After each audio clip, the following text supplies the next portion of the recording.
Leaving an abusive drunk, well, that doesn't start with picking up a suitcase and walking out. It starts with the sentence that you stop arguing with in your head.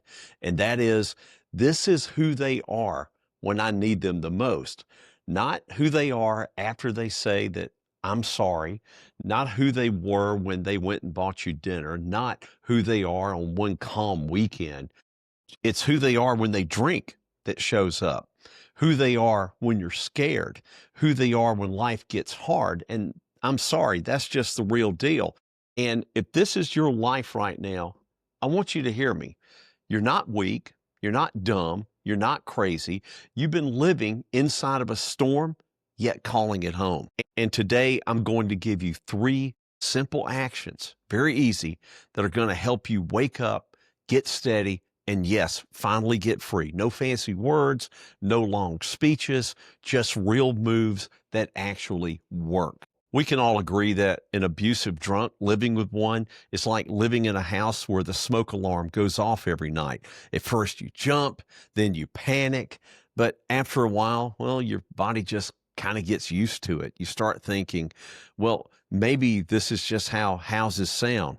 No, the alarm is going off because something's burning, whether you realize it or not. But they keep giving you good moments between the good ones and the bad ones. So your mind, well, that starts doing flips, doesn't it? You start telling yourself and your friends, oh, they're always not like this. It was the booze. You know, he grew up with a hard life. If I stay calm, then maybe he'll calm down. Listen, that's not you being dumb. That's you trying to survive. Here's a saying that you need to remember. Good days, well, they don't erase bad nights, do they? If you went to Subway and bought a big foot-long sandwich and it had one microscopic piece of poison in it, well, that's still poison, isn't it? So let's get your head clear. The first thing is use what I call the sober test, and here's what I mean. If someone only hurts you when they drink, they still hurt you because drinking, well, that doesn't create a new person. It reveals the real one without any mask on. So here's your test. Just ask one simple question. Would I accept this from them if they were sober? If the answer to that is no, then the drinking, well, that's not an excuse anymore. The drinking is the cover. Let me say that again. Alcohol is not a free pass.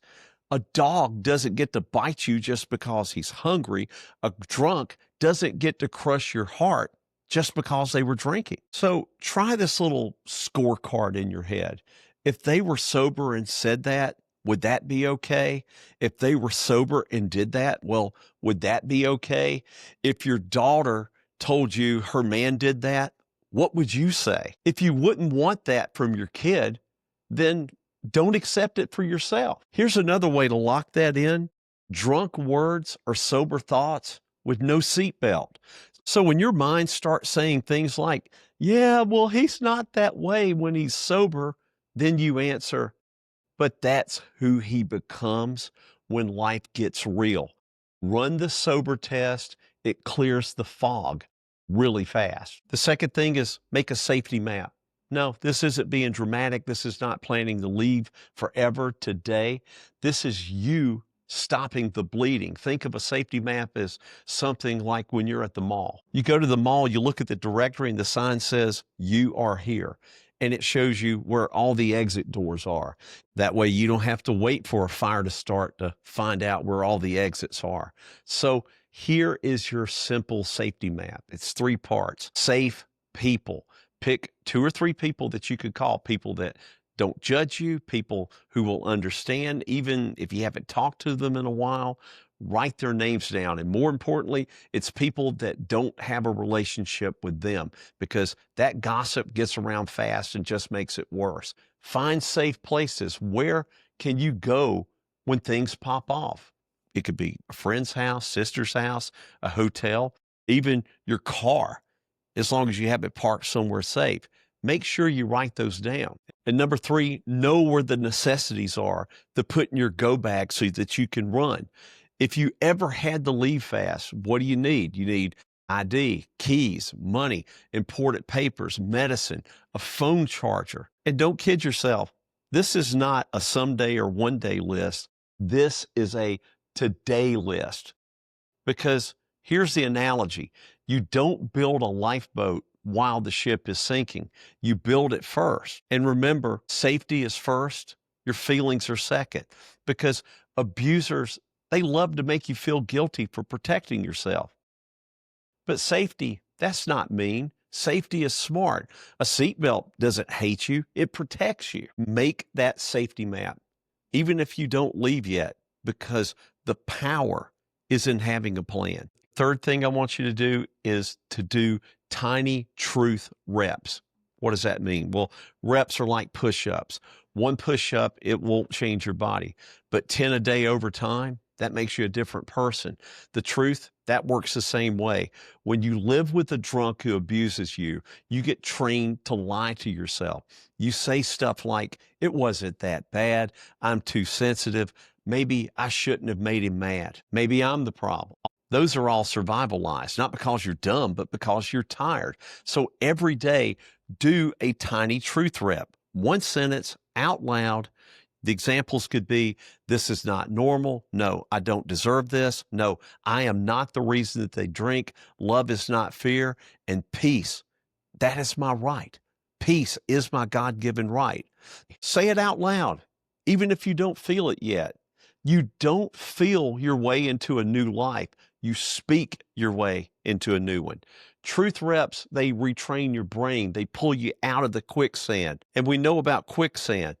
The more you panic and fight it, the deeper you sink. So instead of fighting your way out in one big move, you do small, calm moves every single day, just like the push-ups. You do these every day. In a month, you're going to be a totally different person.